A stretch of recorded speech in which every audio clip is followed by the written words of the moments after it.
Salut, c'est le Sky. Alors ce soir, qu'est-ce que je viens vous présenter? Un petit délire personnel qu'on a découvert avec Steph un soir de recherche sur internet, sur ce qui existait dans le monde de la SIG et l'électronique. Bref. Qu'est-ce que c'est mon petit délire? C'est l'iPower. L'iPower, c'est ça.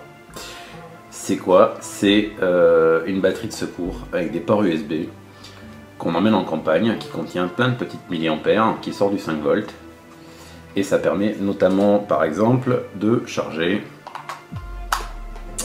une Ego Pass-Through USB, un téléphone portable, un iPad, un ordinateur, enfin bref, en campagne, il y a un petit truc bien sympathique, c'est ça. Maintenant, mon petit délire perso va un peu plus loin que ça. Pourquoi? Je me suis procuré le petit Pass-Through Ego variable, je le branche dessus. Et là, vous allez me dire, ouais, pour autant que le pass-through va être fabulissime. Voilà, il s'allume, la batterie se teste, clac, c'est bon, elle est chargée à fond. Parce que cette batterie, elle a un secret. Alors d'abord, avant de vous parler de ce secret, je vais mettre un réservoir dessus. Bah, par exemple, le T2 que j'ai sur mon pass-through.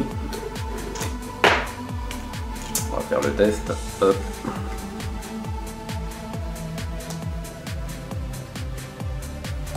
Là, je suis en quoi comme voltage? Je suis voltage de base, R3 ou 3.5, je sais plus.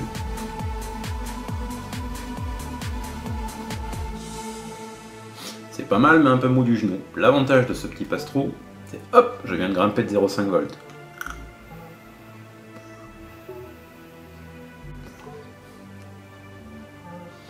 Et là, c'est bon, effectivement, parce que je suis à 4 volts. Le T2, comme tout le monde le sait, il a une résistance de base qui est à 1,8, donc le pousser au-dessus de 4 volts, ce serait un crime. En attendant, il marche bien comme ça. Maintenant, l'intérêt de ce pass-through, c'est d'utiliser aussi des réservoirs qui ont un peu plus de gouache. Là, j'ai un Ghost V2 qui traîne. On va le monter dessus. Soyons fous. Je sais plus à combien j'ai fait la reste de ce Ghost V2. Bon, c'est pas très très joli. Faudrait mettre l'enjoliveur qui va bien, tout ça. Bon, là, je l'ai pas sous la main, mais voilà. Hop.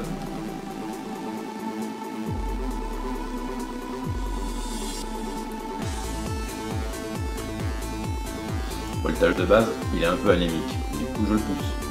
0,5 de plus.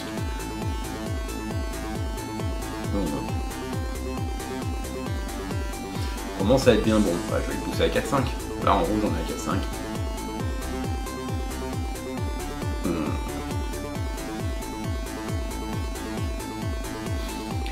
Moins de vapeur, mais alors le hit, ça gouache.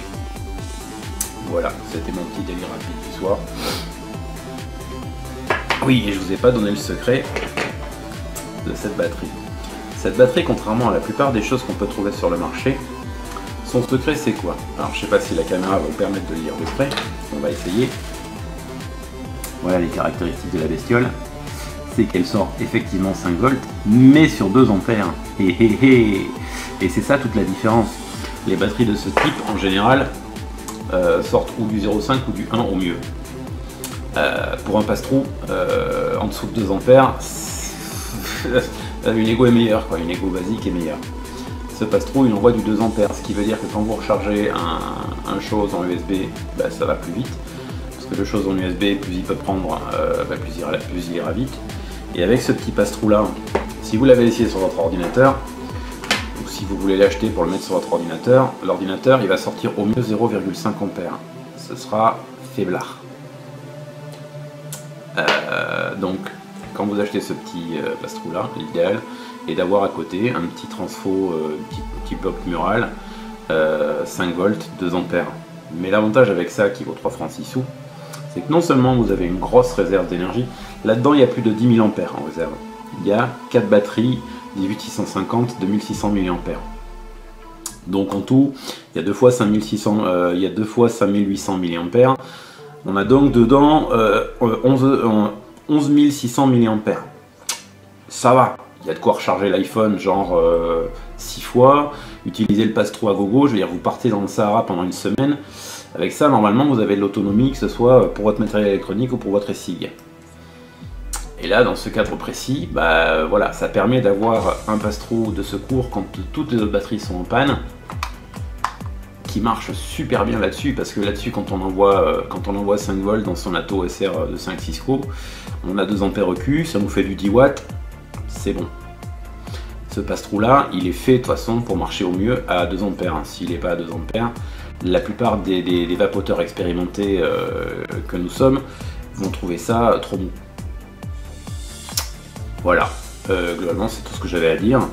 Ça va apparaître bientôt sur plein de sites liés ou non à la cigarette électronique. Ça vaut entre 15 et 20 euros quand on l'achète directement comme ça. Ça devrait sortir en France, peut-être, je sais pas, 25-30 euros. Mais c'est super pratique. Moi je recharge mon iPhone avec ça depuis un mois. Je recharge l'iPad, je l'utilise en passe-trou, je recharge toutes mes e-rolls, mes e-câbles directement avec ça. Parce qu'il y a grosse patate quoi. Voilà, c'était le e-Power de Cool Look. Ouh, de ce côté là ça marche mieux. Voilà à quoi ça ressemble. À bientôt.